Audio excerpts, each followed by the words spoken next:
Sir ಏನೂ ಆಗಿಲ್ಲ. ಇಲ್ಲಿ ಈ ಒಂದು ಕೆರಗೋಡು ಗ್ರಾಮದಲ್ಲಿ ರಾಮ ಮಂದಿರ, ಅಯೋಧ್ಯೆಯಲ್ಲಿ ರಾಮ ಮಂದಿರ ಉದ್ಘಾಟನೆಯ ವೇಳೆಯಲ್ಲಿ ಕೆರಗೋಡು ಗ್ರಾಮದಲ್ಲಿ ಮುಖ್ಯ ಬೀದಿನಲ್ಲಿ ಆಂಜನೇಯ ಸ್ವಾಮಿಯ ಒಂದು ಭಾಗವಧ್ವಜವನ್ನು ಹಾರಾಡಲಿಕ್ಕೆ ಪ್ರತಿಷ್ಠಾಪನೆ ಮಾಡಿಸಿದ್ರು.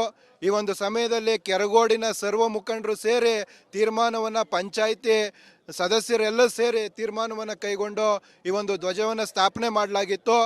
ಇದು ಕೇವಲ ರಾಜಕೀಯ ಕುತಂತ್ರಕ್ಕೆ ಇವತ್ತು ಇಲ್ಲಿ ಕೆರಗೋಡಿನಲ್ಲಿ ಈ ಒಂದು ಭಾಗವಧ್ವಜವನ್ನು ಇಳಿಸಬೇಕು ಅಂತೇಳಿ ನೇರವಾಗಿ ಶಾಸಕರ ಒಳಕೈವಾಡದಿಂದ ಈ ಒಂದು ಕುತಂತ್ರಕ್ಕೆ ಈ ಭಾಗವಧ್ವಜವನ್ನು ಇಳಿಸಬೇಕು ಅಂತೇಳಿ ಅಧಿಕಾರಿಗಳು ಮಣಿದು ರಾತ್ರೋರಾತ್ರಿ ಬಂದು ಭಾಗವಧ್ವಜವನ್ನು ಇಳಿಸಲಿಕ್ಕೆ ಕೈ ಹಾಕಿದ್ದಾರೆ.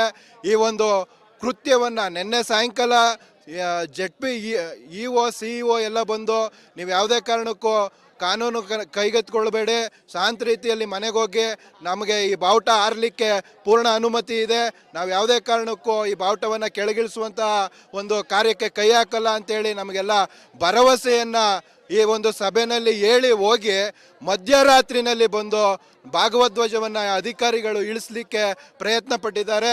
ಈ ಒಂದು ಕುಕೃತ್ಯವನ್ನು ವಿರೋಧಿಸಿ ಇವತ್ತು ಅಸಂಖ್ಯಾತ ಹಿಂದೂಗಳು ಸ್ವಯಂ ಘೋಷಿತ ಬಂದ್ ಮಾಡಿ ನಾವು ಇಲ್ಲಿ ಹೋರಾಟವನ್ನು ಮಾಡ್ತಾ ಇದ್ದೀವಿ. ಪೊಲೀಸ್ ಅಧಿಕಾರಿಗಳು, ತಹಸೀಲ್ದಾರರು ಬಂದಿದ್ರು ಅಂತ ಮಾಹಿತಿ ಇದೆ. ಮಧ್ಯರಾತ್ರಿ 12 ಗಂಟೆನಲ್ಲಿ ಬಂದಿರತಕ್ಕಂಥದ್ದು. ರಾತ್ರಿ ಎಲ್ಲ ಹಿಂದೂ ಕಾರ್ಯಕರ್ತರು ಇಲ್ಲೇ ಮಲಗಿರೋ ಉದ್ದೇಶದಿಂದ ಬಾವುಟಕ್ಕೆ ಕೈ ಹಾಕ್ಲಿಕ್ಕೆ ನಮ್ಮ ಕಾರ್ಯಕರ್ತರು ಬಿಟ್ಟಿಲ್ಲ. ಆದರೂ ಅಧಿಕಾರಿಗಳು ವಿಫಲತೆಯಿಂದ ತೆರಳಿದ್ದಾರೆ. ನಾವು ಯಾವುದೇ ಕಾರಣಕ್ಕೂ ಈ ಬಾವುಟವನ್ನು ಇಳಿಸ್ಲಿಕ್ಕೆ ಉಗ್ರ ಹೋರಾಟ ಮಾಡಿದ್ರು ಸರಿಯೇ, ಜಿಲ್ಲಾದ್ಯಂತ ಯಾವ ರೀತಿ ಕಿಚ್ಚೆತ್ತಿದ್ರು ಸರಿಯೇ, ಬಾವುಟವನ್ನು ಇಳಿಸ್ಲಿಕ್ಕೆ ನಾವು ಬಿಡೋದಿಲ್ಲ. AC, ತಹಸೀಲ್ದಾರರು, ಪೊಲೀಸ್ ಅಧಿಕಾರಿಗಳ ಜೊತೆ ಮಧ್ಯರಾತ್ರಿನಲ್ಲೇ ಬಂದಿರತಕ್ಕಂಥದ್ದು ಬಾವುಟ ಇಳಿಸೋಲಿಕ್ಕೆ.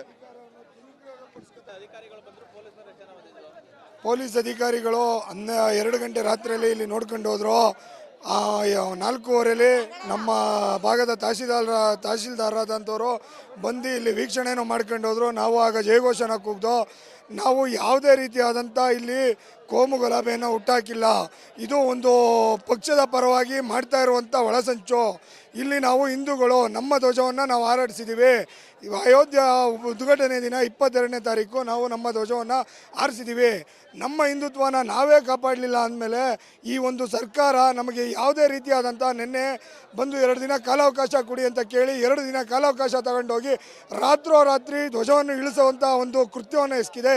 ಈ ಕೃತ್ಯವನ್ನು ಎಸಗೋದಕ್ಕೆ ಕಾರಣದ ಕೈಗಳು ಯಾರ್ಯಾರು ಅಂತ ನಮ್ಮ ಮುಂದೆ ಹೇಳಬೇಕು. ಅವರು ಇಳಿಸೋದಕ್ಕೆ ಅಂತಲೇ ಇವತ್ತು 45ರಿಂದ 50 ಜೀಪ್ಗಳು ಬಂದು ನಿಂತಿವೆ. ಇದೆಲ್ಲ ಇಲ್ಲ ಅಂದ ಮೇಲೆ ಏನಕ್ಕೋಸ್ಕರ ಇವರು ಬಂದಿದ್ದಾರೆ, ಏನಕ್ಕೆ ಬಂದಿದ್ದಾರೆ ಅನ್ನೋದನ್ನ ಇವರು ಬಂದು ನಮಗೆ ಮಾಹಿತಿ ಕೊಡಬೇಕು.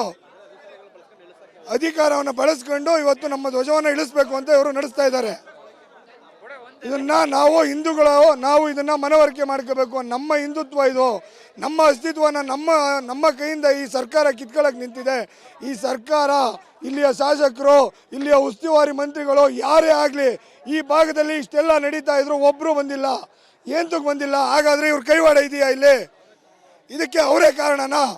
ಇದಕ್ಕೆಲ್ಲ ಅವರು ಉತ್ತರ ಕೊಡಬೇಕು. ಮಂದಿ ಇಲ್ಲಿ ನಾವು ಪಕ್ಷಾತೀತವಾಗಿ ಹೋರಾಟ ಮಾಡ್ತಾ ಇದ್ದೀವಿ. ಯಾವುದೇ ರೀತಿಯಾದಂಥ ಪಕ್ಷ ಭೇದ ಇಲ್ಲ ನಮ್ಮಲ್ಲಿ. ಪ್ರಸನ್ನ ಅಂತ ನಮ್ಮ ಹೆಸರು. ಸ್ಟೇಷನ್ನಲ್ಲಿ ಇದೀಗ ಒಂದು 5 ನಿಮಿಷದ ಬಂದಂಥ ಮಾಹಿತಿ, ಧ್ವಜ ಬಿಚ್ಚಬೇಕು ಅಂತೇಳಿ ಒಂದು ಆದೇಶವನ್ನು ಜಿಲ್ಲಾಡಳಿತಗೊಳಿಸಿರುವುದಂತೂ ನಿಜ. ಇದಕ್ಕೆ ನೇರ ಹೊಣೆ ಜಿಲ್ಲಾ ಉಸ್ತುವಾರಿ ಸಚಿವ ಹಾಗೂ ಮಂಡ್ಯ ಕ್ಷೇತ್ರದ ಶಾಸಕ. ಇವರ ಉದ್ದೇಶವಿಷ್ಟು, ಕಾಂಗ್ರೆಸ್ ಪಕ್ಷದ ಉದ್ದೇಶವಿಷ್ಟು, ಕೇಸರಿ ಕಂಡ್ರೆ ಇವ್ರಿಗಾಗಲ್ಲ. ಈ ಕೇಸರಿ ಕಂಡ್ರೆ ಇವತ್ತಿಂದಲ್ಲ ಇವ್ರ ಗುಣ. ಈ ಕಾಂಗ್ರೆಸ್ ಹುಟ್ಟುಗುಣವೇ ಕೇಸರಿ ಕಂಡ್ರಾಗಲ್ಲ, ಹಿಂದುತ್ವ ಕಂಡ್ರಾಗಲ್ಲ, ಆಂಜನೇಯನ ಕಂಡ್ರಾಗಲ್ಲ. ಇದೇ ಉದ್ದೇಶಕ್ಕೋಸ್ಕರ ನಿನ್ನೆ ಒಂದು ವಾರ ಈ 20ನೇ ತಾರೀಕು ಈ ಧ್ವಜಸ್ತಂಭನ ಪ್ರಾರಂಭ ಮಾಡಿದ್ದು. 20ನೇ ತಾರೀಕಿಂದ ಇಲ್ಲ ಸ್ಥಳದ ಆರೋಪ ಮಾಡಿ ಮತ್ತೊಮ್ಮೆ ಮಾತು ಕೊಟ್ಟು ಅಧಿಕಾರಿಗಳು ಮಾತು ಕೊಟ್ಟು ನೆನ್ನೆ ಕೊಟ್ಟೋದ್ರು ಮಾತು ಅಧಿಕಾರಿಗಳು. ನೆನ್ನೆ 7 ದಿವಸ ಬಿಟ್ಟು ಅದನ್ನು ಮಾಹಿತಿ ತಿಳಿಸ್ತೀನಿ, DC ಅವರಿಗೆ ಹೇಳಿ ಸರಿ ಮಾಡ್ತೀನಿ ಅಂತ ಹೇಳಿ ಹೋದಂಥ ಅಧಿಕಾರಿ ರಾತ್ರಿ ಅಧಿಕಾರಿಗಳು ಬಂದು ರಾತ್ರಿ ಬಂದು ದೊಡ್ಡ ಫೋರ್ಸ್ ತಂದು ಕೆರಗೋಡು ಪೊಲೀಸ್ ಸ್ಟೇಷನ್ ಹತ್ರ ನಿಂತೈತೆ. ಬೆಳಗಿನ ಜಾವ 4:45 ತಹಸೀಲ್ದಾರ್ ಬರ್ತಾರೆ ಇಲ್ಲಿಗೆ, ಈ ಜಾಗಕ್ಕೆ. ತಹಸೀಲ್ದಾರ್ ಬಂದು ಹೋಗ್ತಾರೆ. ಅಧಿಕಾರಿಗಳ ದಂಡು ಇದೊಂದು ಸಂಚು ಮಾಡ್ತೈತೆ, ಧ್ವಜನ ತೆಗಿಸ್ಬೇಕು ಅಂತ ಹೇಳಿ ಒಂದು ಸಂಚು ಮಾಡ್ತೈತೆ. ಇದರಿಂದ ಒಂದು ದೊಡ್ಡ ಹುನ್ನಾರ ಐತೆ. ರಾಜ್ಯದ ದೊಡ್ಡ ನಾಯಕರುಗಳ ಹೆಸರೈತೆ.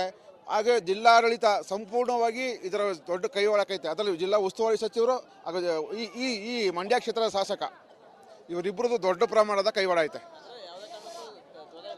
ಯಾವುದೇ ಕಾರಣಕ್ಕೂ ಧ್ವಜ ಇಳಿಸಕ್ಕೆ ಬಿಡಲ್ಲ, ಯಾವುದೇ ಕಾರಣಕ್ಕೂ ಧ್ವಜ ಇಳಿಸಕ್ಕೆ ಬಿಡಲ್ಲ. ಇದು